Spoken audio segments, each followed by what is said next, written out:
All right, hello everyone.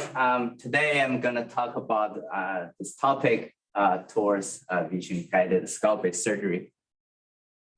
First, a little bit background. Scalp-based surgery is the process of removing bones of the head so that surgeons can get access to the inner side of the scalp for treatment.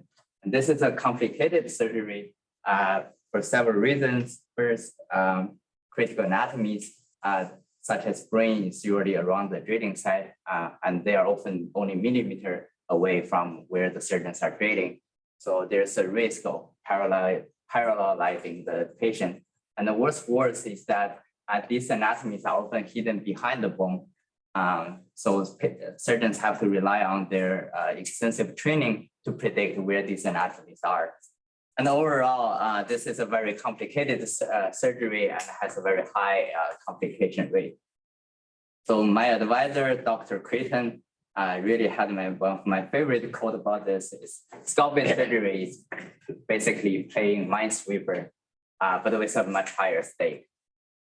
So we've been working towards a system to offload some of the challenges from the surgeon. And before doing that, perhaps let's take a look at how surgeons really operate during a procedure. They rely on a rich set of sensory feedback to get a sense of where this surgery is, and also rely on their extensive surgical training to really ensure a successful procedure. So what we've been doing in the lab is really to create a digital replica of what the surgeons are capable of, and analyze the same set of signals, perhaps digitally, and then create this, what we call digital twin of the system.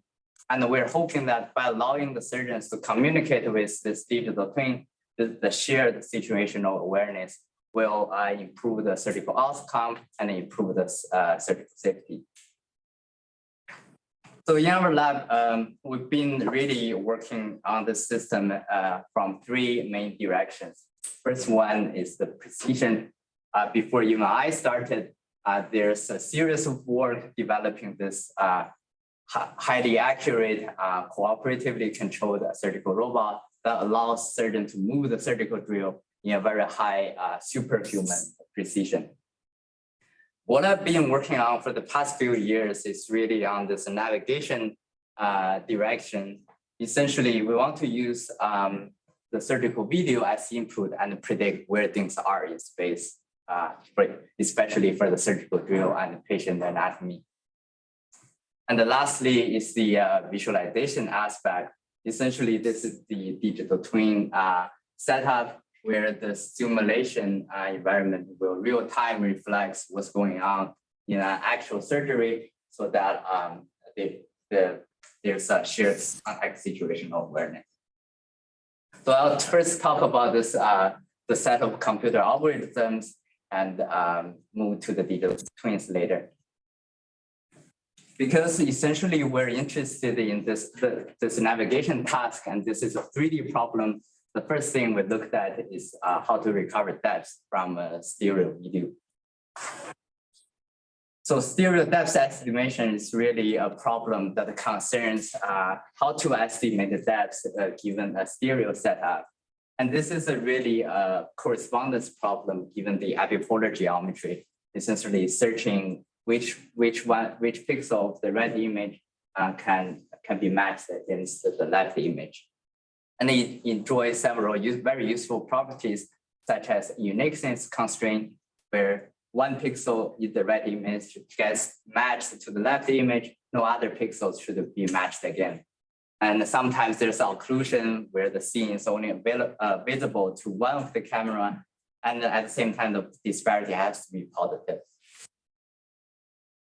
So for the past few years, learning-based approaches really start to take off and outperform conventional approaches.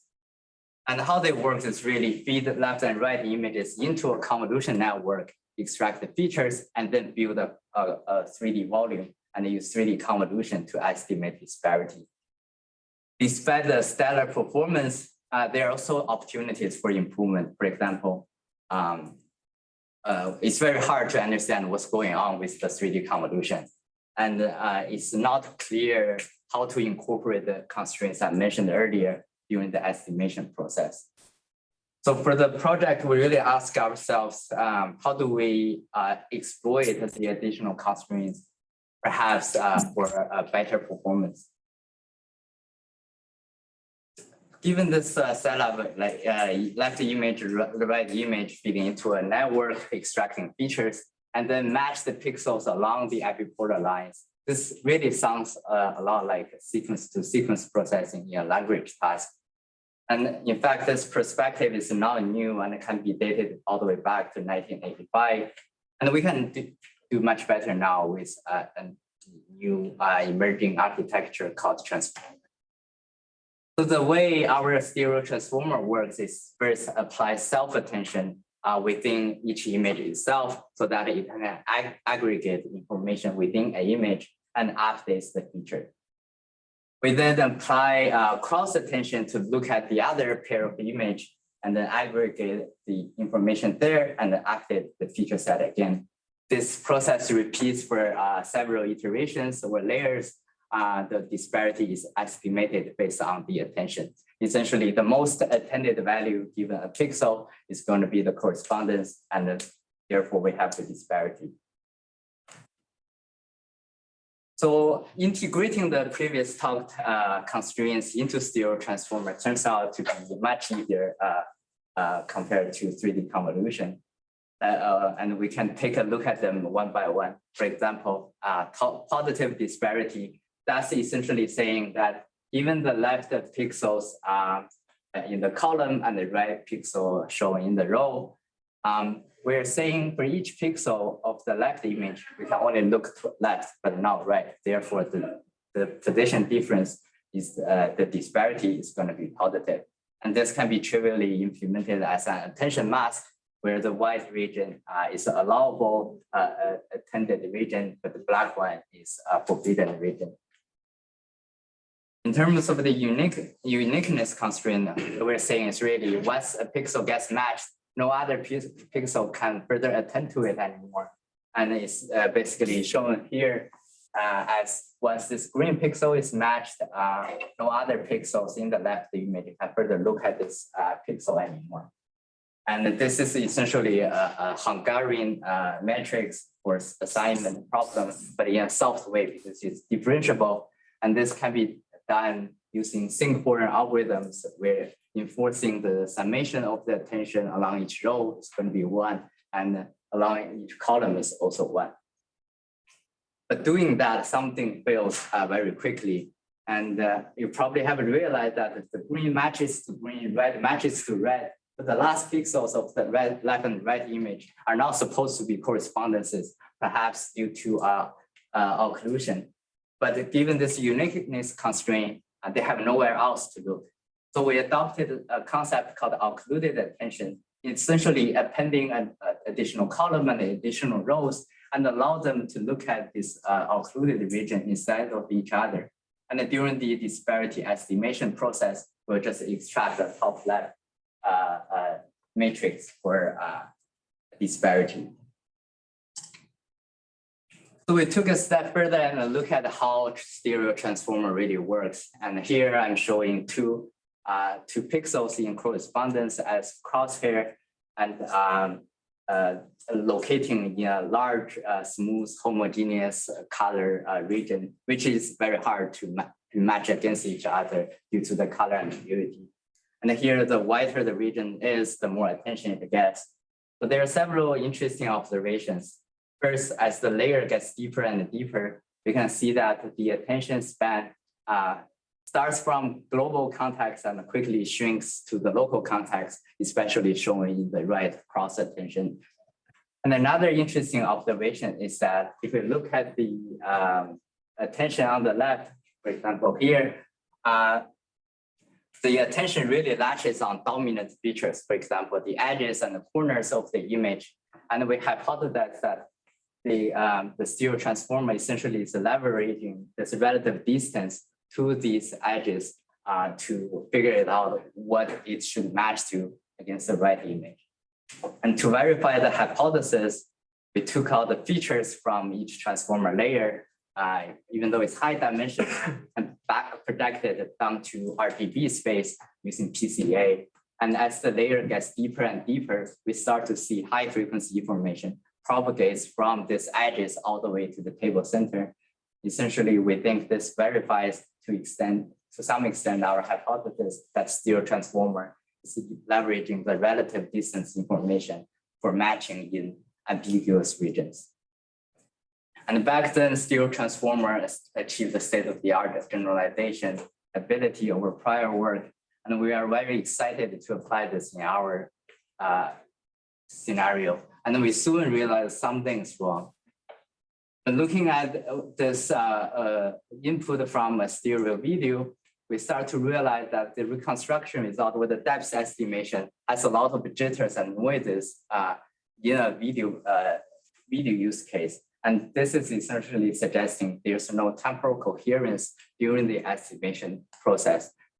So we start to wonder, how can we incorporate the temporal information into the estimation process?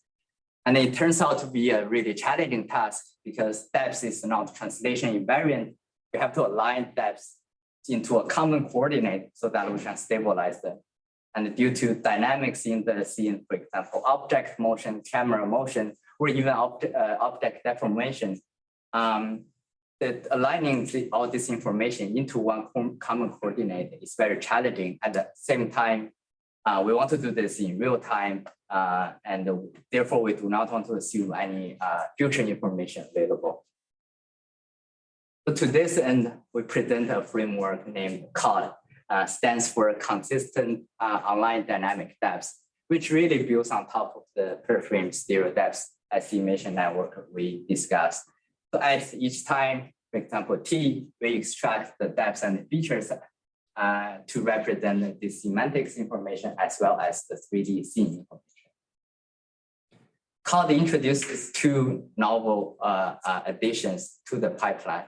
The first one is a motion network.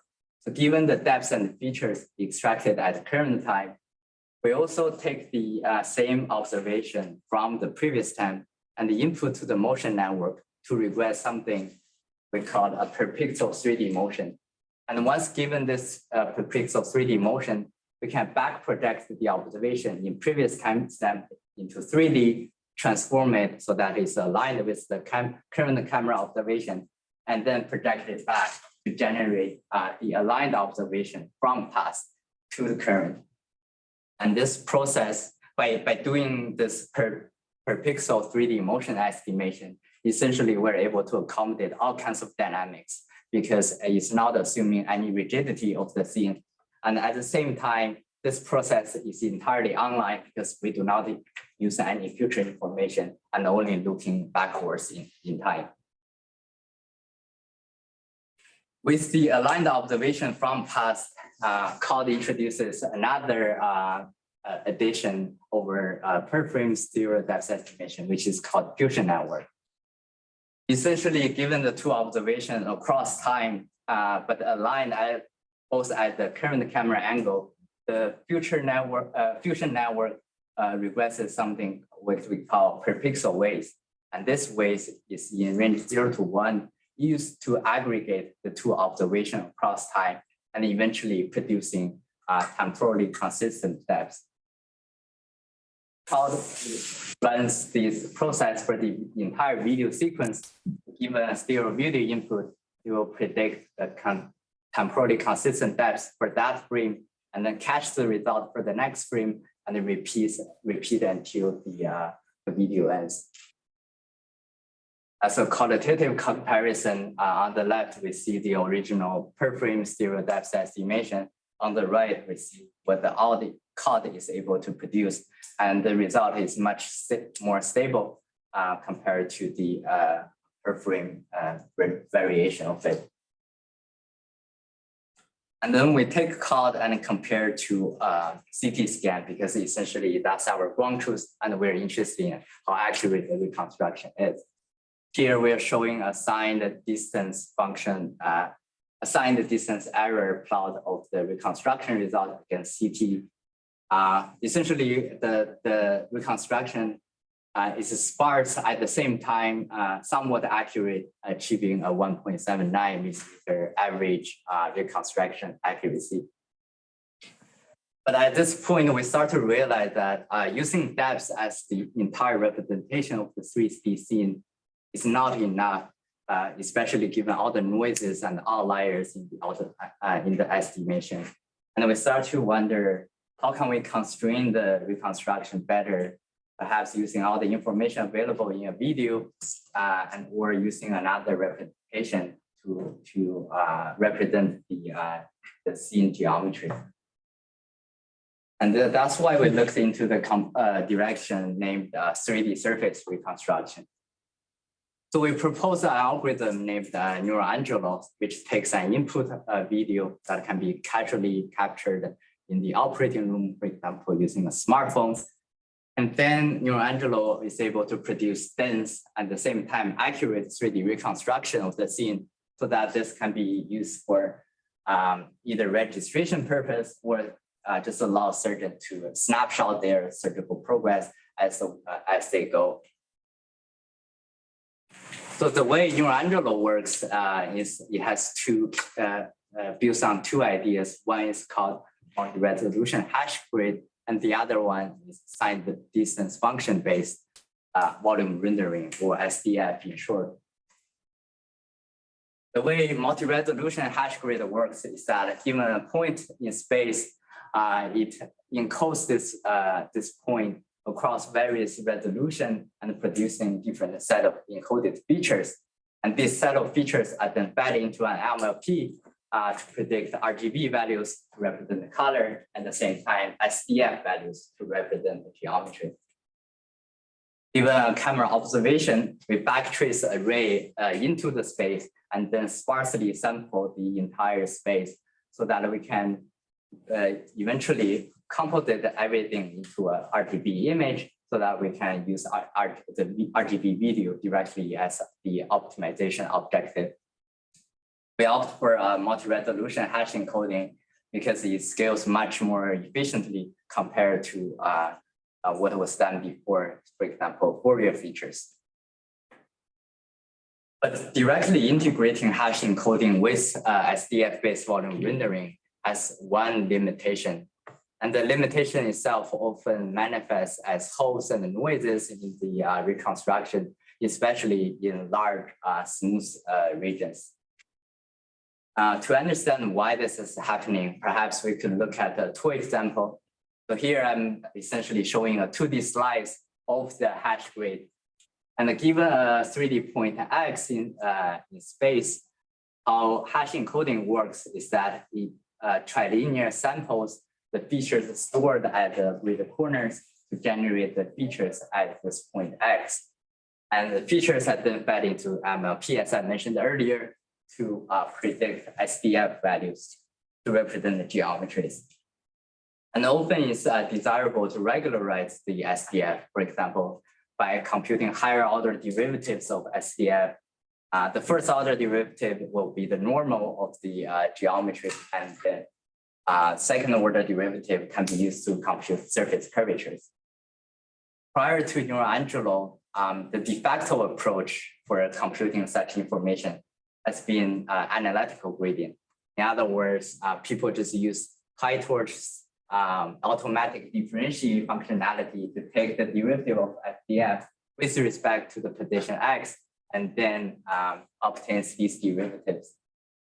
But due to how hash encoding works, essentially this optimization signal only back propagates to the local cell that this point is sampled, but not beyond. And this is very not ideal, especially given a surface that is large, smooth, and spans multiple grid cells.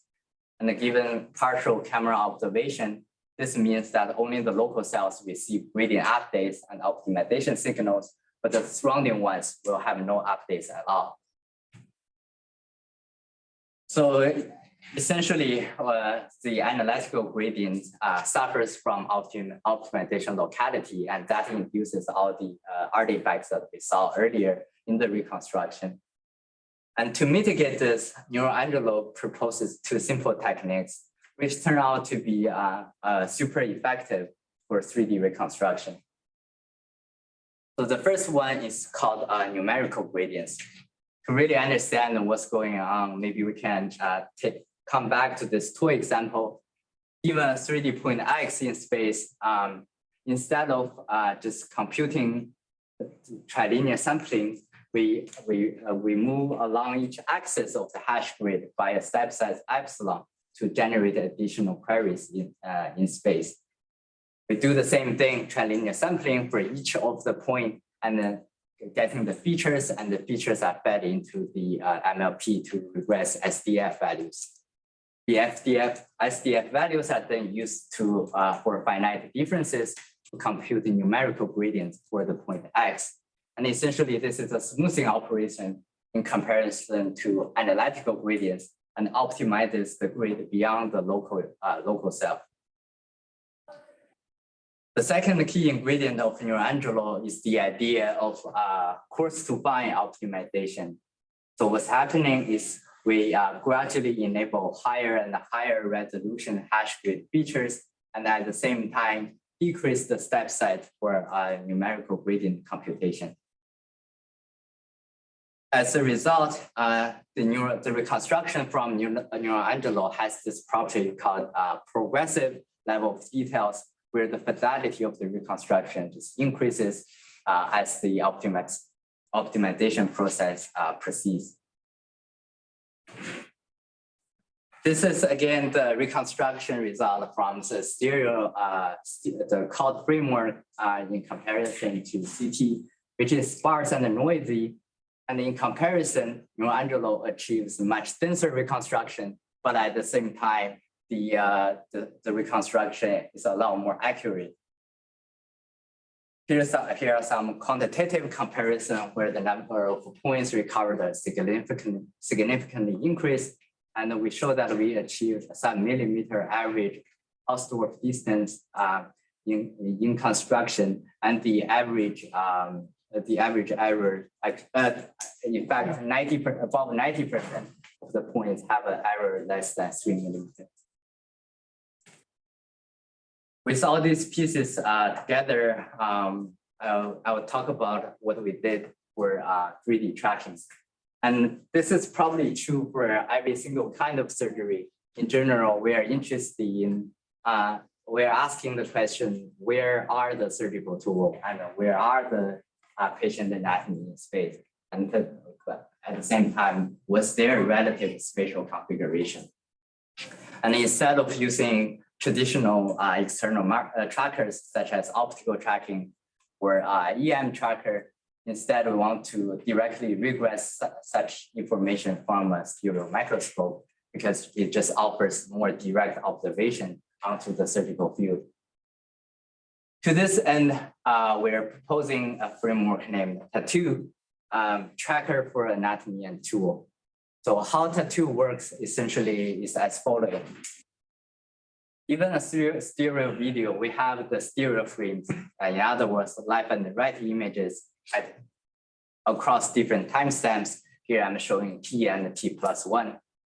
We first pre-process the stereo frames, generate something using either our developed network or off-the-shelf algorithms to generate stereo depths and segmentation. So the depths is it lifts everything back up 3D again, and the segmentation provides information about the object recognition. Tattoo uses an iterative approach for regressing the motion. So similar to classical registration approaches, Tattoo uses an initial guess, which can be, for example, zero motion, in other words, identity transformation as input.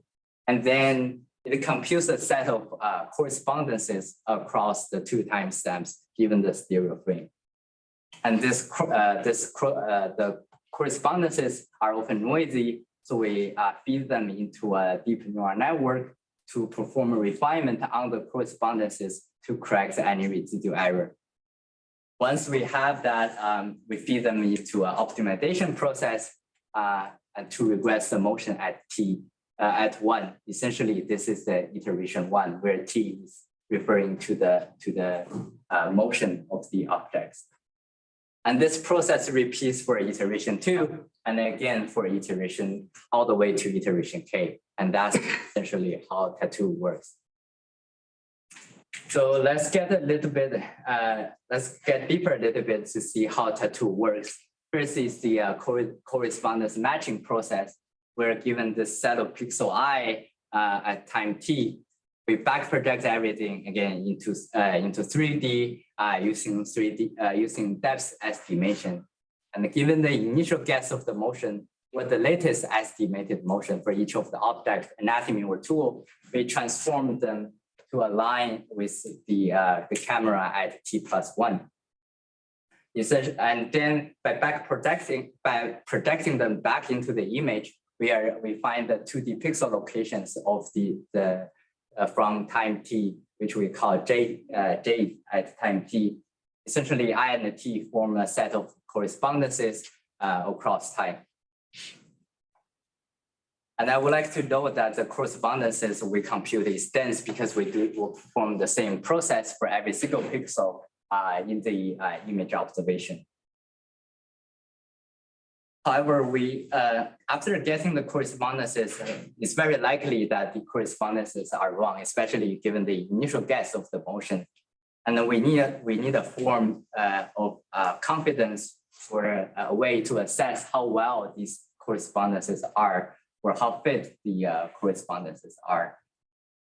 To do this, we essentially compute something called the correlation volume by computing a dot product between every single pixel at time t with every single pixel at time t+1, forming this 4D correlation volume. And then given the correspondences we just extracted, we can essentially query the matching between this set of correspondences, and using the correlation value to drive the estimation of a deep learning network to perform corrections on the correspondences, which I denote as delta J. At the same time, we estimate the confidence of such correction denoted as sigma at the bottom right. So what happened is essentially, given this delta refinement, we move the set of the correspondences at time t+1 to a set of new locations, and then we're ready for something what we call geometric optimization. What's happening essentially is we're asking the network a simple question: what's the best motion can explain away the observed correspondences and the depth estimation? And this can be formulated by energy or cost, often referred as a reprojection error, essentially computing projected pixel locations using the estimated motion versus the estimated correspondence location. And this has been widely adopted in various literatures such as SLAM and structure from motion, and also recent learning-based approaches. Minimizing this cost, however, can lead to a problem, because we're essentially using L2 error to minimize all the reprojection error of the correspondences. And if there's one single huge outlier that doesn't make any sense, our motion prediction is going to be garbage. To solve this problem, we essentially introduce something called probabilistic weighting. And the goal is really to provide the value from 0 to 1 so that we can eliminate the effects of outliers during this optimization process. And this probabilistic weighting is basically formulated with two components. The first one is the confidence of the estimates at time t, using the segmentation and stereo depth confidence from the networks, and also the confidence at time t+1. Where not only includes the segmentation and depth, but also the correspondence correction as confidence that we just talked about from the refinement network. To really understand why we're doing all of this, maybe this figure is somewhat illustrative. On the left, I'm showing what conventional or classical approaches have been doing using key points to extract feature feature points and then match them across time. And there are two things I would like to highlight. First, key point estimation is extremely sparse, and sometimes the distribution is very ill-posed, particularly for the surgical tool. If the number of points drop below three, we cannot estimate motion anymore, and we have to give up on the tracking. So that's loss of tracking. And if this configuration is very ill-posed, such as the surgical tool, our motion estimation is going to be very unreliable. In comparison, Tattoo uses dense correspondences and probabilistic weightings so that we can achieve robust tracking using images. We benchmarked Tattoo using optical tracker as ground truth, and here are some results where we outperform by a classical approach by a substantial margin using such as key point estimation or ICP registration. We achieve 0.2 millimeter accuracy in terms of tracking the anatomy, and also 4.8 average millimeter error for a surgical tool. While we outperform classical approaches, we do note that the tracking result is still a little bit far from the clinical requirement. And we attribute this to the lack of training of the Tattoo framework. So essentially, Tattoo is designed to be end-to-end differentiable. So given an image in, all the needle parameters can be trained jointly to regress that single motion. But using optical tracker as the only ground truth data, we cannot supervise the framework end-to-end. And we've been asking ourselves the question: how can we scale data curation effort maybe effortlessly or easily, so that we can train this framework end-to-end? And to this end, I would like to introduce our recent efforts towards this real-time digital twins paradigm. So Annan has really led the team effort, and I'm very fortunate to be part of it to develop this fully immersive virtual reality training simulation. How it works essentially is given a segmented CT. Surgeons can use haptic devices and VR headset to drill in a virtual world. That's the way as they would do in a real surgery. This paradigm has been around for the past decade across multitude institutes, and the goal has been solely on training surgeons. So essentially, teaching surgeons what this surgical procedure is like and how to identify different anatomies. But in the era of deep learning, we see another opportunity. We can generate the data for deep learning algorithms and to use this as a framework to train the algorithms we have developed. But very soon we realized there's one key limitation that stops us from going forward. Is the fact that the synthetic RGB images just look so different from real images. And we face the issue of long-standing issue of sim to real transfer.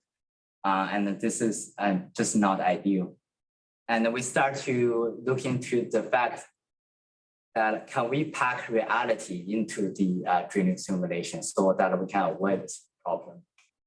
And the answer is, of course, yes, by using, again, optical tracking as a proof of concept device. We essentially feed in all the poses into our grading simulation and having a digital twin that in real time mimics what's going on in real surgery. But at the same time, we can generate the dense ground truth information such as segmentation and depth. And by pairing up the input video with these synthetic labels, we essentially have we can scale up the data curation effort. The digital twinning effort also enables other downstream applications such as mixed reality guidance. Here, it's really proof of concept, but we're showing on the right the pink regions in trying to tell surgeons where they should drill next. We evaluate our digital twin setup very extensively, and here are some results that we would like to share. First is the drill to anatomy tracking accuracy. Essentially, we invited Pete to drill 3 holes on the phaeton that we are tracking, and then identify the same places in the CT and evaluate the TRE registration error. And eventually we obtain 0.24 millimeter tracking error between drill and anatomy. We also evaluated how realistic the drilling process is in comparison to a real drilling. So what we did is essentially export this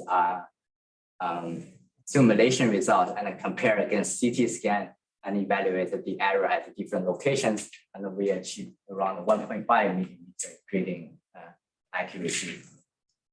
And a lot of the errors, if you look at the plot, are clustered on the edges, which can be attributed to the simulation resolution that we chose during the experiment. And digital twins is not perfect because we're using optical tracking a lot. We are basically facing the issue of what optical tracking has, which is line of sight issues. And during experiment, if we wave the drill or block the markers, the optical tracking will just give up, and the result was shown on the right. This move stop motion sequence in the simulation, which is not ideal. But actually, we have an answer to this problem already. We've been using optical tracking to drive the objects in simulation. And at the same time, we're collecting this data set. And it's, we also have a vision-based tracking algorithm, which is named Tattoo. We can train this Tattoo so that it matches up with optical tracking and resolves the line of sight issue. Hopefully, it is eventually replace optical tracking and enable vision-only 3D object tracking and navigation.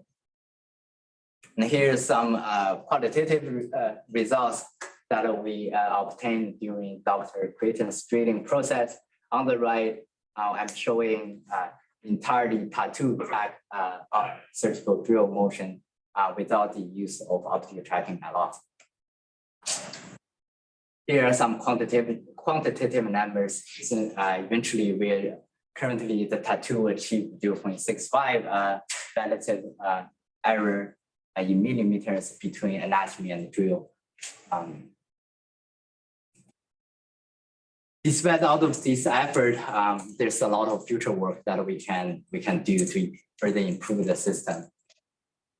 Again, here's the system diagram where I've been talking extensively about computer vision algorithms and digital twins, but we would like to know that the system can be extensible to, for example, more advanced human-machine interface, and also sensorize the surgical tools so that we can analyze signals just beyond videos.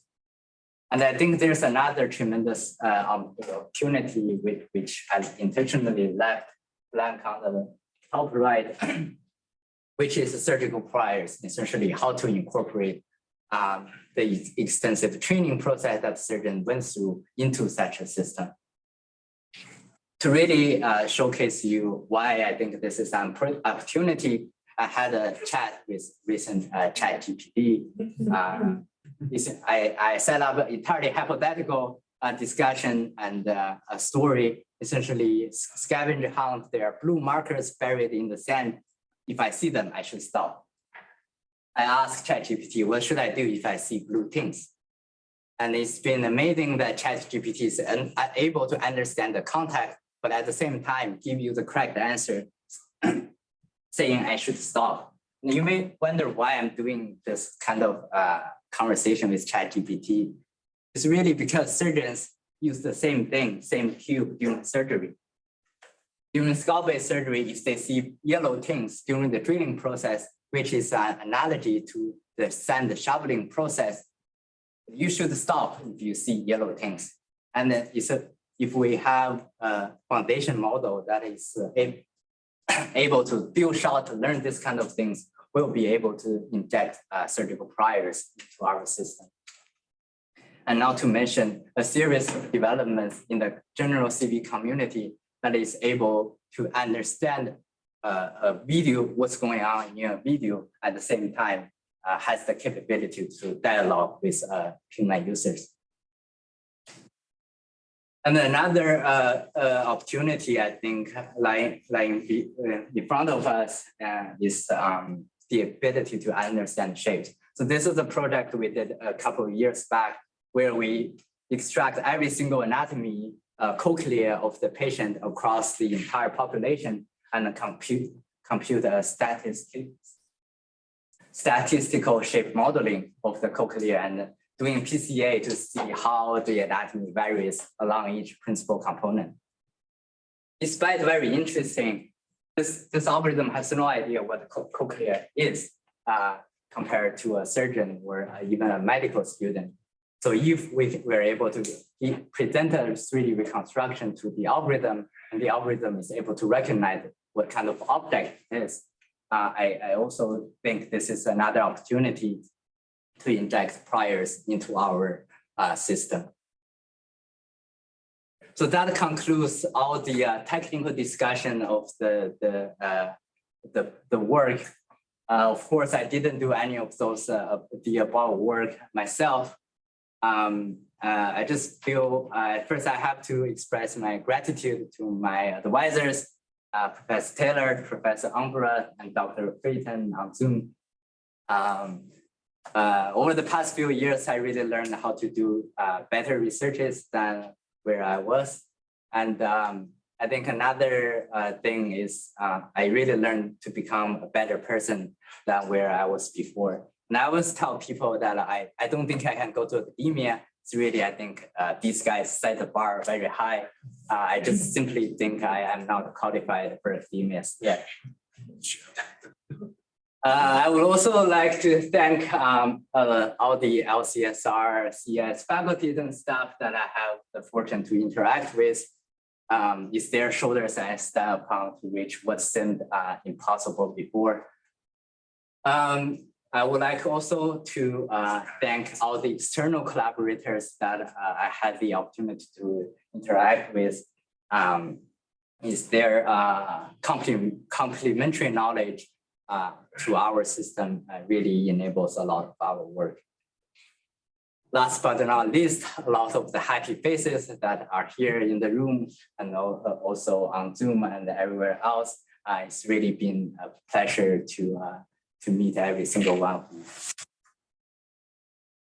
So as Dr. Taylor mentioned earlier, despite all the challenges of whether it's being immigration or pandemic, I just feel very grateful for all the people I've met. I feel fortunate for all the projects I've been involved with. And I'm extremely happy that I'm able to take a digital snapshot of Hopkins and as a memorable chapter of my life. And that'll be all from my talk. Thank you.